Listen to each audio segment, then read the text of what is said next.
Barry, tell me about how you got into it. I mean, I believe first gig you promoted was Pink Floyd here at Edinburgh University.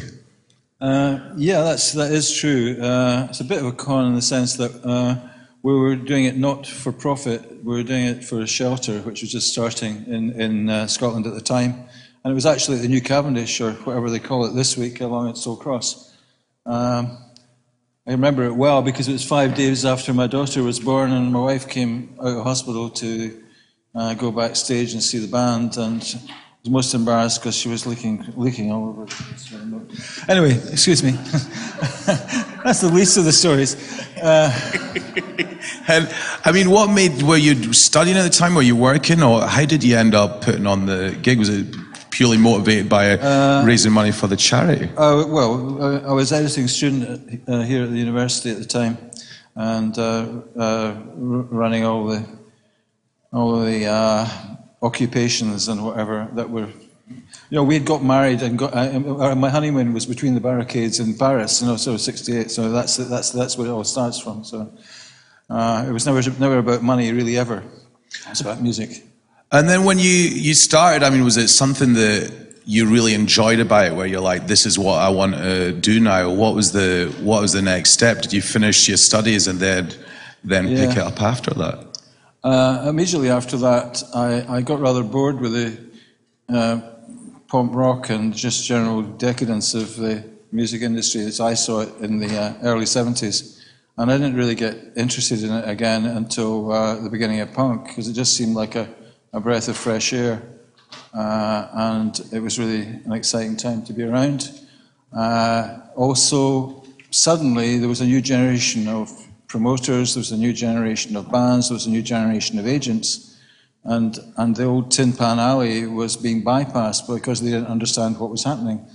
And maybe we'll return to that a bit later, because possibly it's something the same just now, in that there's an oligopoly out there that doesn't know what you boys are doing, and maybe don't know what they're doing, because the economics of the present music industry with AEG and Live Nation seems to be about as well founded as the banks were a couple of years ago. So, I mean, can you remember the first punk gig you attended? I mean, can you remember how you got into it? Was there a sort of particular concert or was particular record you heard where you're like, right, I want to start putting on these bands? It happened by chance, because we're living out in the country, and a neighbour knew no punk band whatsoever, a guy called Frankie Miller, who great singer-songwriter from Glasgow, but a desperate alcoholic, and literally we picked him out of a gutter one night, and we thought, yeah, Frankie's great. So we put on Frankie in Edinburgh and Glasgow, and that was the first two gigs we put on. And through that, we started talking to agents. I mean, at that time, there was no established live venues really anywhere in Scotland. We were talking about Edinburgh Tiffany's and Glasgow Tiffany's, and we only got in there because they couldn't film Monday nights. And it got to the, yeah. What was it? Was it like a kind of cheesy disco of the day? Well, plastic palm trees and things, which later ended up in our office. When the place burnt down, we managed to get in there and get the palm trees out before it burnt down. And what? So you go in there on a Monday night, and surely if they're used to the kind of, I mean, imagine in those days you had bouncers with sort of bow ties and this sort of whole thing. Well, there was, as I say, there was no stewarding companies as such. There were bouncers who saw their job to beat people up. There were no PA companies in Edinburgh or Glasgow, no lighting companies worth talking about, certainly in rock and roll. No crews, no nothing. So it was first generation. And I mean, what was that like? These two worlds coming together. You've got punks and the punk bands, and all the infamy that was in the press sensationalism around it, and then you've got this kind of straight down the line cheesy disco with that are used to the place being a cattle market the rest of the week. I mean, how did they not mind as long as you're bringing in the punters, or how did you convince them to let you in the first place? Well, for the first few months they stole blatantly from us. It took me about 6 or 9 months to find out that, well, we thought there was 800 people in there. There was actually 1,200, and the rest of it was disappearing somewhere. And we had big confrontations over things like that at the Cavendish, or whatever it's called, at Toll Cross. We discovered 100 people being let in at the back door. We got the steward sacked. A man called Mark Hamilton was third steward on the right. It seemed to be straight. And now he's gone on to form Rocksteady. He's gone on to sell it to G4S, and he's just been given the contract to do the security for the Olympics. But he started out as third bouncer on the left, about half a mile along the road from here. But it was just a basic change of making people have the attitude that you're there to look after people, not to beat people up. Not that I'm saying that stewards are perfect today. They're still, whatever. But an awful lot better than they were then. And I mean, was there a lot of, you say you went on for months doing this, knowing then eventually that they were ripping you off. Did you carry on actually doing your nights in the same place that had been ripping you off? Yeah, it was a love affair. Quite often the bands would sleep on our floors, or we'd have parties, parties after the gigs, and it was a love. I was paying this for the first few years. We're paying ourselves 25 quid a week. And so you're paying the bands more than you would sort of pay yourself? Yeah, of course. The support bands did quite well. They were usually on 50 quid a week, whereas the main bands might only be 150, 250 quid. But you had everyone, any punk band you like to name, we can tell you a story about them because they played those gigs. And I mean, you're saying you had 1,200 people in on a Monday night. I mean, that's a successful gig in Edinburgh these days. I mean, why do you think you're just doing this week in, week out? Why do you think that's not the case anymore? I mean, I think that, if I go out, my favourite night, Limbo, on a Saturday, then there wasn't 5 gigs, there wasn't Saturday gigs until we did the nightclub a few years later. There was only these dates when the only time you could get into any venue was when they couldn't sell it any other way. And you go into this disco and you start doing nights there, and then you start sourcing other places. I mean, how would you sort of decide to do that? Would you go somewhere, or you'd be passing a building going, maybe we should do a gig in there, or... Yeah, absolutely. If, any derelict theatre or venue, you'd go and try and make something happen. And were there any sort of obstacles put in your way, or was it something that, you kind of went under the radar a bit, you rented it out, and before anyone knew it, you'd already hosted the gig?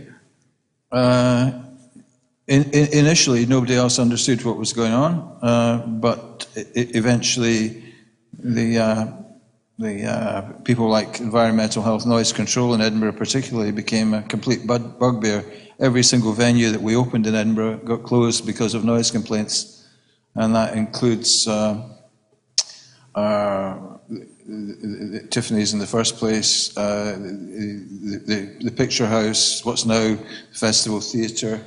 All of these venues, we were the first people opening them, and they all got closed because of draconian noise complaint laws that they invented in Edinburgh that don't apply anywhere else.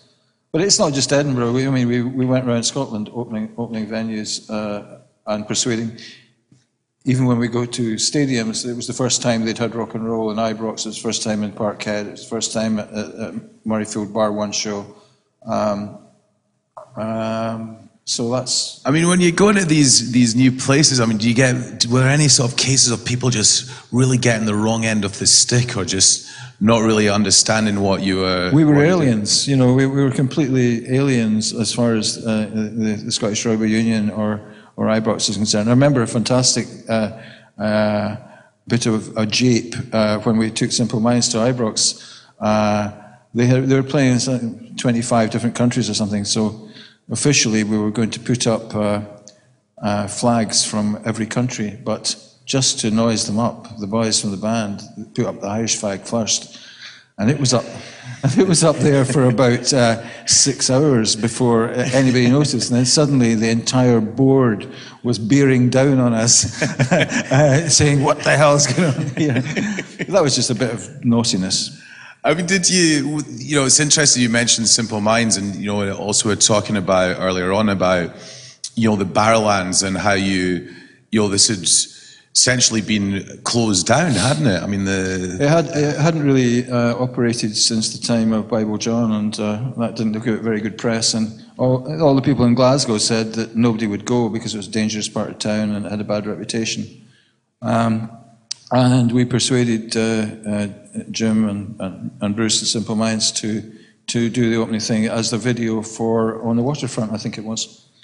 And I mean, did the band take a lot of persuasion, or was it, oh, that's, you know, okay, we had a serial killer operating this place? As soon as anyone played Barrowland, they loved it. It's always been a fantastic gig. Mind you, if you stand in the floor underneath and see the way the ceiling moves, it can look a bit dodgy, but probably not as bad as the Apollo top floor. And I mean, in terms of these venues, when you're working in them, you just kind of you mentioned this sort of spring and floor. I mean, a place like the Apollo was, you know, pretty notorious as well. I mean, what kind of things would you have to deal with when you're operating out of a venue like that? Well, there's a 15-foot high stage that Van Morrison refused to go onto because he got vertigo. The joiners had a very clever scam where the first 1,000 seats in the stalls fell over every single gig, and you had to pay to get them put back together. Regularly, guitars would be stolen from the dressing rooms.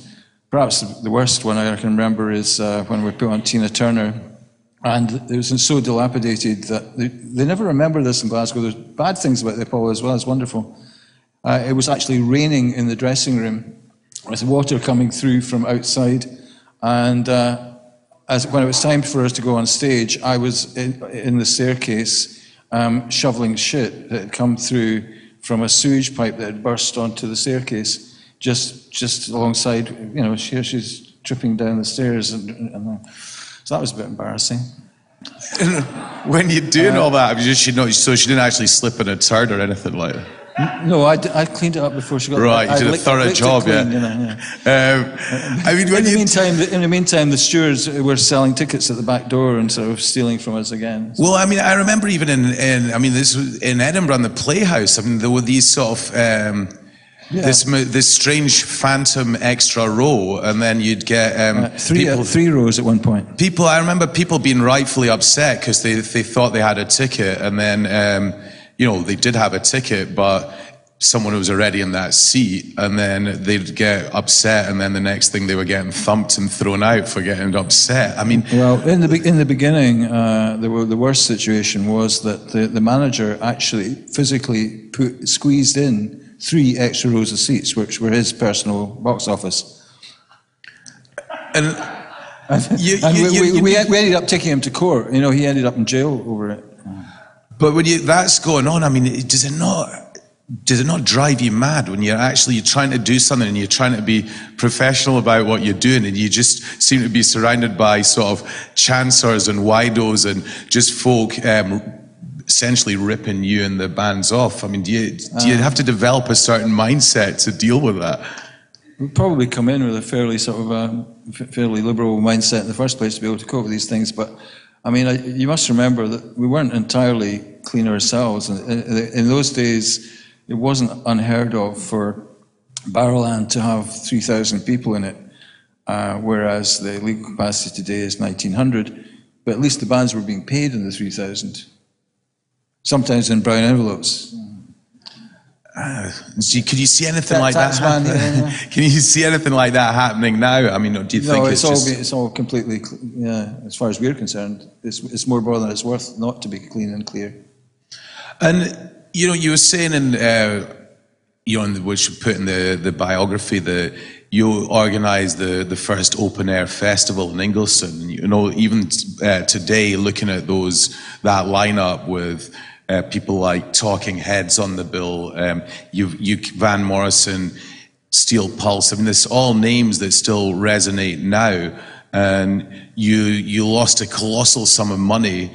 And then what really interested me is you're saying, yeah, you had to do 150 shows a year to pay that money off over 3 years.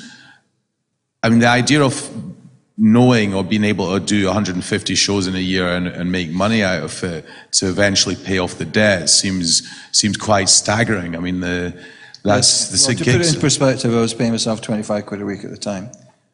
So we were pretty much living hand to mouth. But what happened really is, at the end of it, we woke up and we found we had a business and with people working, and it had become something completely different. And at which point did it turn then? I mean, you pay off this debt, and it's the early 80s. Did you suddenly did you kind of go along on a certain plateau, and then suddenly it just started to take off? Well, as I was trying to say earlier, there was a new generation of agents, there was a new generation of bands, and we were all talked together as family and friends. And as the bands grew and the venues grew, and eventually we were talking about stadiums. It's working. Yeah, you just got it's a bit directional. Right, okay. I fell out the bomb, fell out of one of them, but I think it's Hello? all right. Yeah, perfect. You can have a shot of mine if not. So, when you'd started doing, what was the first stadium show you did? What is the first stadium show I did? I think it probably was Bruce's band, Simple Minds at Eyebrows. So it probably was that one, 1985, but I can't quite remember. And I mean, just from the logistics, you're saying that you went from doing music to doing logistics. I mean, what kind of tasks were involved in that? I mean, making the jump from a regular, venue, right, from the Apollo shows or Playhouse shows to suddenly doing a stadium. What kind of a difference was there? Were there a whole load of extra things you had to learn, or did you? Well, it starts out as a passionate love affair with music, and it ends up with me knowing more police chiefs than pop stars. It's a weird world to live in, you end up in committees and safety groups, and in the early 80s, right, we were contributing to creating the Purple Guide because there were no rules before then, but at least we were making up the rules ourselves rather than being told what they should do by the government.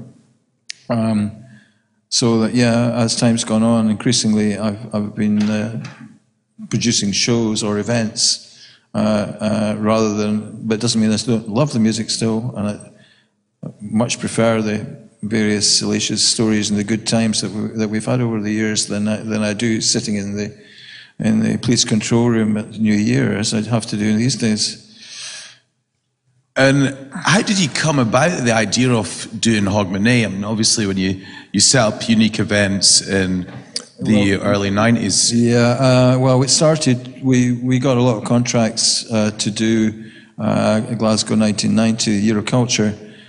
We started it with a New Year's show, and we ended it with a New Year's show, and we had the big day in between where we had 5 miles of the streets of Glasgow closed.